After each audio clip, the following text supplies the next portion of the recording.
అదే RTV app వార్తల్ని క్షణాల్లో చదివే అవకాశం ఉంటుంది. ఒక న్యూస్ పేపర్, ఒక టెలివిజన్ ఛానల్ మీ చేతుల్లో ఎప్పుడూ ఉంటాయి.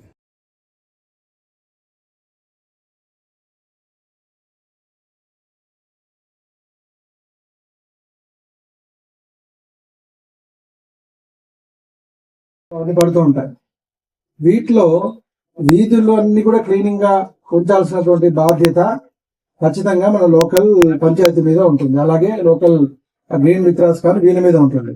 ఇక రెండోది, వ్యక్తిగతంగా ప్రతి ఇంట్లో శుభ్రత, ప్రతి ఇంట్లో కావచ్చు, మీ ఇంట్లో జనరేట్ అయ్యే చెత్తను మీరు ఖచ్చితంగా ఒక డస్ట్బిన్ పెట్టుకోండి. డస్ట్బిన్ ఒక 15 రూపాయలు ఈజీగా చిన్న డస్ట్బిన్ వస్తుంది. మీరు ఏ చెత్త కాగితమైనా తీసుకొచ్చి మళ్ళీ రోడ్డు మీద వేయకుండా, అదర్వైజ్ ఒక చోట పడేయకుండా వాటిని జాగ్రత్తగా మీరు ఒక 2 బకెట్స్, 2 డస్ట్బిన్స్ పెట్టుకొని ఒక చెత్త బుట్టలో కాగితాలు, చెత్త ఇవన్నీ ఒక దాంట్లో తడి అంటే వెట్ అంటే ఏంటి, మీరు మిక్స్ చేసినప్పుడు ఇంట్లో మీరు వంట ఉన్నప్పుడు వచ్చేటువంటి తడి అంతా కూడా ఒక చోట. ఈ 2 మీరు ఇంట్లో పెట్టుకోగలిగితే చాలు, ఇంతకంటే ఎక్కువ చేయాల్సిన అవసరం లేదు. ఇంట్లో ఆ 2 వీళ్ళు కలెక్ట్ చేసుకొని ఇక్కడ తెచ్చిన తర్వాత సెగ్రిగేట్ చేసుకొని దాని నుంచి చెత్త నుంచి మనం ఫర్దర్ గా ఇప్పుడు చూస్తే మీకు వర్మీ కంపోస్ట్ వాళ్ళు ప్యాకెట్లో పెట్టారు. సో దానికి ఒక 2-3 మంత్స్ వాళ్ళు కష్టపడి ఉంటారు ఇక్కడ.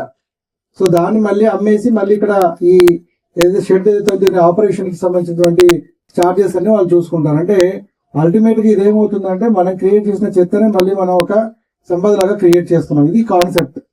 దీంట్లో ఈ పిక్స్ కావచ్చు, షెడ్ కావచ్చు, లోపల ఉన్నటువంటి మిషన్స్ కావచ్చు, అంటే ప్లాస్టిక్ ని కరిగించేవి, అలాగే ఈ సీసాలు, గాజు సీసాలు కరిగించేవి, ఇవన్నీ కూడా ఉంటాయి ఈ టెక్నాలజీ. మరిన్ని వీడియోస్ కోసం ఛానల్ ని సబ్స్క్రైబ్ చేయండి. లేటెస్ట్ అప్డేట్స్ కోసం వాట్సాప్ ఛానల్ ని ఫాలో చేయండి. అండ్ లింక్ డిస్క్రిప్షన్ లో ఉంది.